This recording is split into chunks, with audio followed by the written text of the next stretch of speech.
Hello students, so today I am discussing Hoffman rearrangement reaction. This is also known as Hoffman degradation reaction.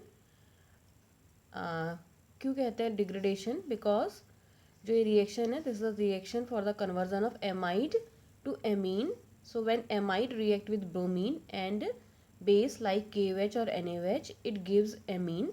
So degradation क्या हो रहा है देखो, here you can see that in amide there is R CONH2 means one carbon is here, but in the case of amine क्या हो रहा है आपका वन कार्बन कम हो जा रहा है, डिक्रीज हो रहा है, तो डिग्रेडेशन हो रहा है, समझ में आ रहा?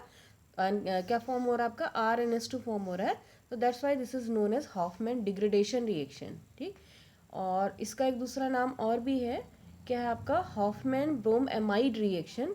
क्यों होता है? When this amide react with bromine, mechanism में भी आप देखेंगे कि जो एमाइड है वो ब्रोमीन से रिएक्ट करता है, तो इट गिव्स ब्रोम एमाइड का bromo derivative, it is known as bromamide. क्या कहलाता है ये? Bromamide. That's why this is also known as Hofmann bromamide reaction. So this is the reaction RCONH2 plus Br2 plus 4KOH is equal to amide converted into amine RNH2।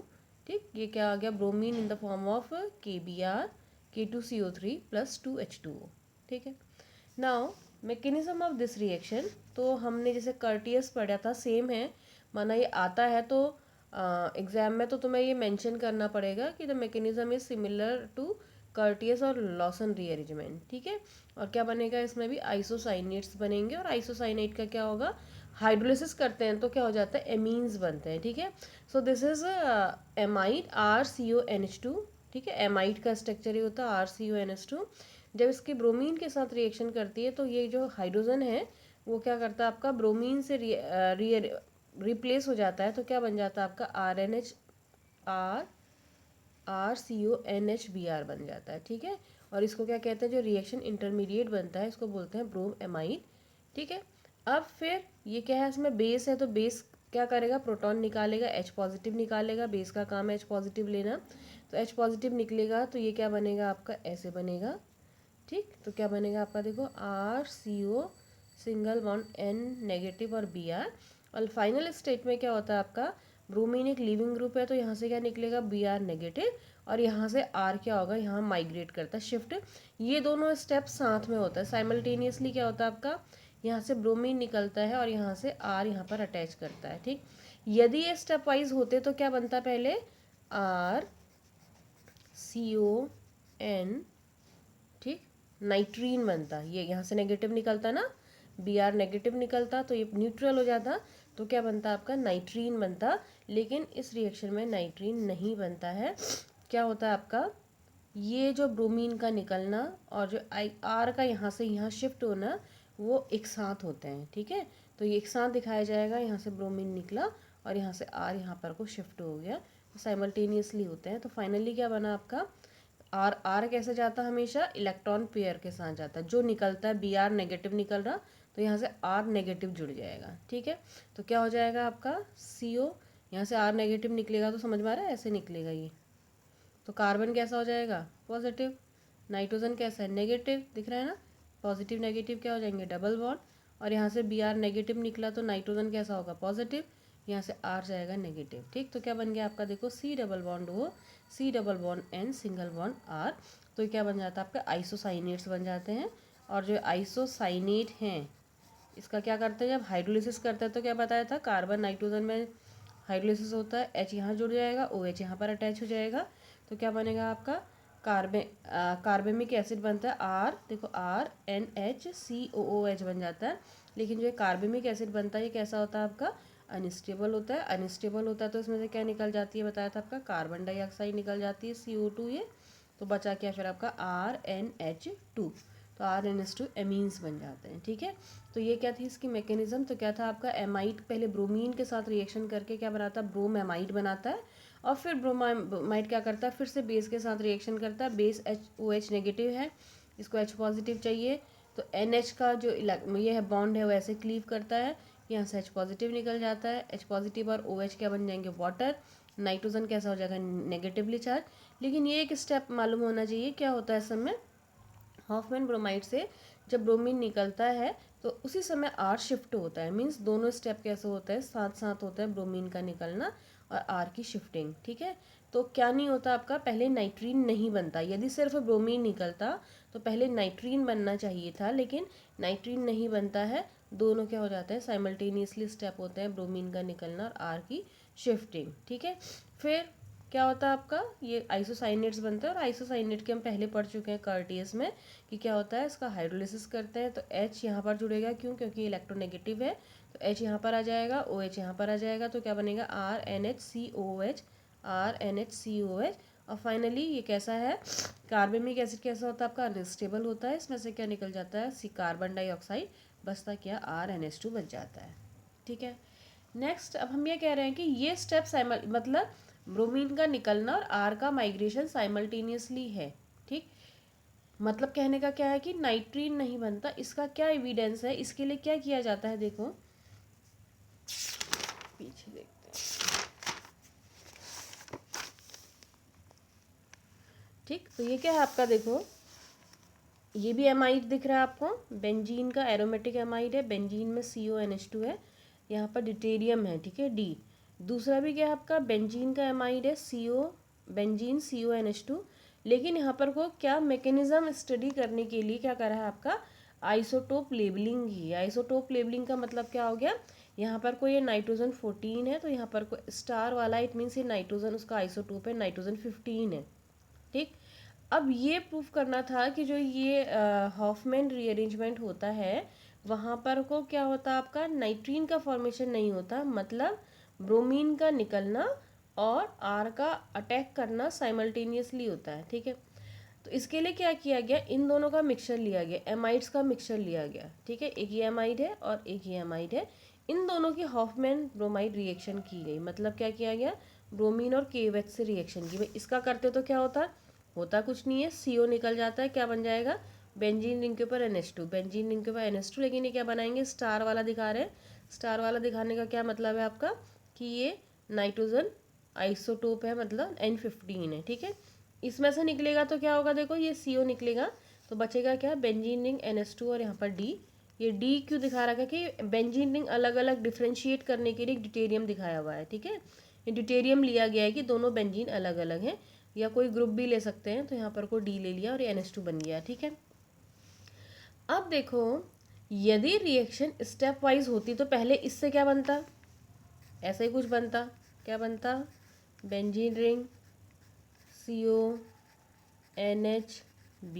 होता, फिर पहले वाले की बात करी तो deuterium हो जाएगा यहाँ पर को, बेंजीन रिंग CONH यही बनाया था हमने क्या कहा था, जब एमाइड्स किसके साथ रिएक्शन करते हैं, बेसिक कंडीशन में ब्रोमीन के साथ करते हैं, तो ब्रो क्या बनता है उसका, ब्रोम एमाइड्स बन जाते हैं। ठीक है, तो ब्रोम एमाइड बन गया। फिर हम क्या कह रहे थे कि जो बॉन्ड यहाँ से Br, फिर क्या होगा, वैसे फिलहाल दिखाएंगे तो OH नेगेटिव दिखाएंगे तो क्या बनेगा आपका, जिसकी पूरी मैकेनिज्म देखेंगे तो क्या हो जाएगा आपका, CO और NBr नेगेटिव, ऐसा ही होता है। ठीक, OH नेगेटिव को क्या चाहिए, H पॉजिटिव, तो ये ऐसे क्लीव हो जाएगा, यहाँ से H पॉजिटिव निकला, ये OH नेगेटिव निकला, वाटर अलग हो गया। ठीक है, बचा क्या, ये N नेगेटिव। अब हमने यहाँ पर को कहा था कि जो Br का निकलना और किसका, इसका माइग्रेट होना, जो कार्बन से जो चीज़ जुड़ी रहती है वो माइग्रेट होती है, इस ग्रुप का माइग्रेट होना साइमल्टेनियसली है। ठीक, मतलब एक ही स्टेप में होता है, जैसे यहाँ से निकलता है ऐसे यहाँ से अटैक हो जाता है। ठीक है, तो यहाँ से ये ब्रोमीन निकला और यहाँ से इसने यहाँ पर अटैच हुआ। क्लियर, यदि ऐसा नहीं होता तो क्या बनता, पहले ये बनता C+O और N नाइट्रीन बनता। ठीक है, ठीक, ऐसे ही इस केस में यदि देखो ऐसा बनता तो क्या हो सकता था आपका, दूसरे का क्या बनता, फिर जो दूसरा हमने एरोमेटिक ले रखा उसका क्या बनता, C+O N नाइट्रीन। तो क्या होता, देखो स्टेप वाइज होता तो पहले वो निकलता, ब्रोमीन निकलता, फिर आराम से ये निकलता और ये फिर यहाँ पर को जाके अटैक करता। ठीक, लेकिन अब हमारे मिक्सचर में क्या है, ये भी प्रेजेंट है और ये भी प्रेजेंट है, तो यदि ये टूटता तो ये कहाँ पर अटैक भी कर सकता था, इस वाले में भी अटैक कर सकता था, या ये यहाँ से जब क्लीव होता तो ये कहाँ भी अटैक कर सकता था आपका, इस वाले में भी अटैक कर सकता है, इस वाले नाइट्रोजन में। मतलब इसका ग्रुप यहाँ भी अटैच कर सकता था मेरी स्टेप वाइज होती तो, और इसका ग्रुप कहाँ भी अटैच हो सकता था, यहाँ भी अटैच हो सकता था। इट मीन्स कितने प्रोडक्ट बनते भाई आपके, देखो क्या बनता, ये वाला ग्रुप यहाँ जाता तो मतलब क्या बनता, देखो एक तो इसका एमीन बन रहा है, एक इसका एमीन बन रहा है, ठीक हो गया।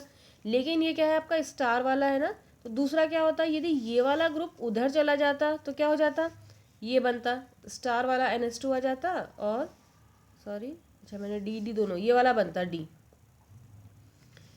देखो पहले क्या है, इसका एमीन बनाओ, इसका एमीन बनाओगे तो ये बना, क्लियर। यदि स्टेप वाइज होता तो इसका एमीन बनाओगे तो कौन सा बनता आपका, ये वाला बनता, स्टार वाला है ना ये, इसमें डी नहीं है तो इसका एमीन ये बनता, ठीक हो गया। क्रॉस रिएक्शन होती तो क्या होता, इसका जो ये पोर्शन है वो इस वाले नाइट्रोजन से अटैच होता, मतलब स्टार वाले से डी वाला बेंजीन अटैच होता, तो कौन सा होता, स्टार वाले नाइट्रोजन से डी वाला बेंजीन ये अटैच होता। और क्या होता, ये विदाउट डी वाला ये इस वाले से अटैच हो जाता, इस वाले नाइट्रोजन से, तो क्या बनता, ये बनता। तो यदि ये रिएक्शन स्टेप वाइज होती तो 4 प्रोडक्ट बनने चाहिए थे, ठीक। लेकिन ये रिएक्शन कंसर्टेड रिएक्शन है, सिंगल स्टेप में होती है, मतलब यहाँ से ब्रोमीन का निकलना और ये अटैच तुरंत होता है, जैसे ही यहाँ से निकलता है मतलब बीच में कुछ इस तरीके का बॉन्ड फॉर्म होगा, ये इस तरीके का, जैसे कि यहाँ से ये निकल रहा है, यहाँ से क्लीव हो रहा है और यहाँ फॉर्म हो, सॉरी यहाँ फॉर्म हो रहा है, ये समझ में आ रहा है। तो यहाँ से क्लीव हो रहा है, यहाँ फॉर्म हो रहा, तो क्या होगा, दूसरे वाला नहीं अटैक कर पाएगा, समझ में आ रहा है। यहाँ से ब्रोमीन निकला, इसको भी डैश डैश से दिखा देंगे, यहाँ से ब्रोमीन निकला और यहाँ से बेंजीन ने तुरंत यहाँ पर अटैक कर दिया, तो इट मीन्स कौन सी रिएक्शन होगी फिर आपकी, ये कंसंट्रेट या वन स्टेप रिएक्शन होगी। और जो देखा गया एक्सपेरिमेंटल, वो ये देखा गया कि कभी भी ऐसे प्रोडक्ट नहीं बनता, क्रॉस वाला नहीं बनता कि इसका बेंजीन इस वाले नाइट्रोजन से अटैच हो जाएगा, इसका बेंजीन उस वाले नाइट्रोजन से अटैच हो जाएगा, ऐसा कभी नहीं देता होता है, ठीक है। इसका मतलब क्या हो रहा है आपका, ये वाला यहाँ से ब्रोमीन का निकलना और यहाँ से इसका जुड़ना दोनों एक ही स्टेप में हो रहा है, ठीक। और यहाँ से तुरंत यहाँ पर स्टेप में अटैक करता है, तो कितने प्रोडक्ट बनते हैं, सिर्फ 2 ही प्रोडक्ट बनते हैं। कौन सा, इसमें से CO निकल जाएगा, उसका एमीन बन जाएगा, और इसमें से CO निकल जाएगा, इसका एमीन बन जाएगा। तो जो इसका एविडेंस है वो ये कहते हैं कि क्या होता है फिर आपका, ये जो रिएक्शन है ब्रोमीन का निकलना और R का अटैक होना दोनों साइमल्टेनियसली होते हैं। यदि ऐसा नहीं होता, यदि ये रिएक्शन स्टेप वाइज होती तो पहले नाइट्रीन बनता, और जिसका माइग्रेट करना है, एक का ग्रुप दूसरे में भी अटैच हो सकता था और दूसरे का ग्रुप पहले में भी अटैच हो सकता था। इट मीन्स पॉसिबिलिटी थी कि 4 प्रोडक्ट बनेंगे, एक तो इसका अपना प्रोडक्ट बनेगा ये वाला, एक इसका अपना प्रोडक्ट बनेगा ये वाला, एक इसका यहाँ अटैच हो जाएगा तो क्या हो जाएगा आपका ये वाला, और एक इसका यहाँ अटैच हो जाएगा तो ये वाला प्रोडक्ट बनेगा। तो 4 बनने चाहिए थे यदि ये रिएक्शन स्टेप वाइज होती तो, ठीक। नहीं समझ में आएगा तो इसको फिर एक बार हम और डिस्कस कर लेंगे, ठीक है। अब एक पॉइंट, जो नेक्स्ट पॉइंट है वो ये है कि क्या देखा गया है, एरोमेटिक सिस्टम के केस में जो इलेक्ट्रॉन डोनेटिंग ग्रुप होते हैं उनकी वजह से रेट इंक्रीज होता है, ठीक है। क्यों होता होगा, क्योंकि क्या हो रहा है, देखो जो माइग्रेट कर रहा है ग्रुप वो नेगेटिव के साथ कर रहा है। हमने पहले कहा था कि जो R माइग्रेट करता है वो क्या होगा आपका, नेगेटिव के साथ करेगा, समझ में आ रहा। तो क्या करेगा, इलेक्ट्रॉन डोनेटिंग होगा तो नेगेटिव चार्ज बढ़ेगा, इसकी वजह से क्या होगा आपका, जो इलेक्ट्रॉन डोनेटिंग ग्रुप यदि बेंजीन में या कोई भी एरोमेटिक सिस्टम में अटैच होते हैं तो रिएक्शन को एक्सिलरेट करते हैं, और जो इलेक्ट्रॉन विड्रॉइंग ग्रुप होते हैं तो यदि विड्रॉ कर देंगे, नेगेटिव को ही ले लेंगे, तो क्या होगा, अटैक कैसे होगा, अटैक नहीं हो पाएगा, समझ में आ रहा। यदि इलेक्ट्रॉन विड्रॉइंग मतलब क्या हुआ, इलेक्ट्रॉन डेंसिटी को खुद ही खींच लेंगे, ठीक। तो क्या हो जाएगा, R न्यूट्रल हो जाएगा, जब न्यूट्रल हो जाएगा तो वहाँ अटैक होने की पॉसिबिलिटी क्या हो जाएगी, कम हो जाएगी, या न्यूट्रल नहीं भी होगा तो R का चार्ज कम हो जाएगा, ठीक है। तो इट मीन्स इलेक्ट्रॉन डोनेटिंग होते हैं तो एक्सिलरेट होती है रिएक्शन, और जो इलेक्ट्रॉन विड्रॉइंग ग्रुप अटैच होते हैं तो कैसी होती है फिर आपकी, रिटार्ड होती है, ठीक है। नेक्स्ट है आपका इसकी एप्लीकेशन। पहली एप्लीकेशन तो ये है कि कई तरीके के एमीन्स जो डिफ़िकल्ट होते हैं नॉर्मल प्रोसेस से बनाने के लिए, उनको हम किससे बनाते हैं, आपका हॉफमैन ब्रोमाइड रिएक्शन से बनाते हैं, ठीक है। कुछ टिपिकल एमीन्स होते हैं जिनको कि हम क्या करते हैं, आपका नॉर्मल नहीं बना पाते हैं, तो उसको किससे बनाते हैं फिर आपका हॉफमैन ब्रोमाइड रिएक्शन से बनाते हैं, फर्स्ट एप्लीकेशन। सेकेंड है कुछ इम्पॉर्टेंट क्या बनते हैं आपके एमिनो एसिड्स बनते हैं, जैसे बीटा एलानीन। ठीक है, बीटा एलानीन होता क्या है आपका, ये इसमें कोई कायरल सेंटर नहीं होता है, ये है beta alanine 1 2 3 3 amino propionic acid. ठीक है, प्रोपिनोइक एसिड 3 एमिनो, प्रोपिनोइक भी है प्रोपियोनिक एसिड भी कहते हैं, एक IUPAC एक नॉर्मल है, तो 3 एमिनो प्रोपिनोइक एसिड। तो ये क्या है आपका बीटा एलानीन है, ये एमिनो एसिड है, ये सिंथेसाइज करते हैं। ठीक है, कैसे करते हैं देखो, ये सक्सिनामाइड है COCH2CS2CONH। ठीक है, सक्सिनामाइड का क्या कर रहे हैं आपका, बेस से जब हाइड्रोलिसिस कर रहे हैं तो ये बॉन्ड क्लीव हो जा रहा है। ठीक है, क्या हो रहा है, यहाँ क्या जाएगा, नेगेटिव होता है इलेक्ट्रोनेगेटिव, तो H पॉजिटिव जाएगा, यहाँ पर को क्या जाएगा आपका OH नेगेटिव। तो ये क्लीव हो गया, बचा क्या देखो, ये NH था, एक H आ गया तो क्या हो गया NH2, ये क्या हो गया आपका CO, ये CH2CS2 COOH। ठीक है, ये बनता है। अब इसकी किसके साथ रिएक्शन कर रहे हैं देखो, BrNaOH, मतलब कौन सी रिएक्शन है, Br2NaOH के साथ रिएक्शन कर रहे हैं, तो हॉफमैन ब्रोमाइड। तो ये दिख रहा है एमाइड। ठीक, ये एमाइड किस में कन्वर्ट हो जाएगा, एमीन में, मतलब यहाँ पर वो क्या आ जाएगा NH2। तो क्या बना देखो NH2CH2CH2COOH बन गया। ये क्या है फिर आपका बीटा एलानीन, क्या है आपका बीटा एलानीन, जो कि क्या है आपका एमिनो एसिड होता है। ठीक है, नेक्स्ट है आपका हॉफमैन रीअरेंजमेंट, हम किसका कर रहे हैं आपका अल्फा हाइड्रोक्सी एमाइड्स का। ठीक है, तो एमाइड्स तो जानते ही हो क्या होता है, RCONH2 एमाइड होते हैं। अल्फा हाइड्रोक्सी का मतलब क्या, CO के बगल वाला कार्बन होता है अल्फा, इसमें कौन सा ग्रुप अटैच होगा, OH। So this is alpha hydroxy amide. जब इनका करते हैं तो क्या बनते हैं, एल्डिहाइड्स बनते हैं। क्या बनते हैं आपका एल्डिहाइड। कैसे हो रहा है देखो, Cl2NaOH के किसके साथ, हेलोजन और NaOH के साथ रिएक्शन है, हॉफमैन ब्रोमाइड रिएक्शन, तो एमाइड किस में कन्वर्ट हो जाएगा, एमीन में। सो ये CONH2 group is converted into NH2, तो क्या बना RCHOH NH2 एंड क्या होता है इससे, अमोनिया रिलीज हो जाती है। कैसे, यहाँ से क्या निकलता है H पॉजिटिव और यहाँ से क्या निकलता है NH2 नेगेटिव। ठीक हो गया, तो क्या बन गया फिर आपका, क्या ऐसे दिखा दो, ये और ये, तो NH2 नेगेटिव और H पॉजिटिव क्या हो गया, अमोनिया। बचता क्या आपका RC, ये क्या हो जाएगा नेगेटिव, ये कैसा हो जाएगा पॉजिटिव, तो डबल बॉन्ड आ जाएगा RC double bond O single bond H, मतलब क्या बनते हैं फिर आपके एल्डिहाइड्स बनते हैं। ठीक है, और लास्ट इसकी क्या एप्लीकेशन लिख सकते हो कि कार्बामेट्स भी बनते हैं। हमने पहले पढ़ा था किसके साथ रिएक्शन करते हैं आपका, जो आइसोसाइनेट्स बनते हैं उनकी यदि हम हाइड्रोलिसिस ना करके वाटर की जगह क्या ले लेंगे, यदि अल्कोहल ले लेंगे, तो उसका क्या हो जाएगा, जो आपका RN double bond C double bond O ये बना था आपका, इसमें क्या ले लेंगे आपका अल्कोहल ले लेंगे, तो क्या बनता है बताता है, यहाँ पर रिएक्शन होगी, यहाँ पर H आ जाएगा, यहाँ पर OR डैश आ जाएगा, तो क्या बन जाएगा RNHC double bond OR dash, carbamates बनते हैं। तो वाटर को यदि हाइड्रोलिसिस वाटर से ना करके वाटर के प्लेस पे यदि क्या ले लेंगे, अल्कोहल्स ले लेते हैं, तो कार्बामेट्स बनते हैं। ठीक है, तो ये क्या थी फिर आपकी हॉफमैन रीअरेंजमेंट रिएक्शन।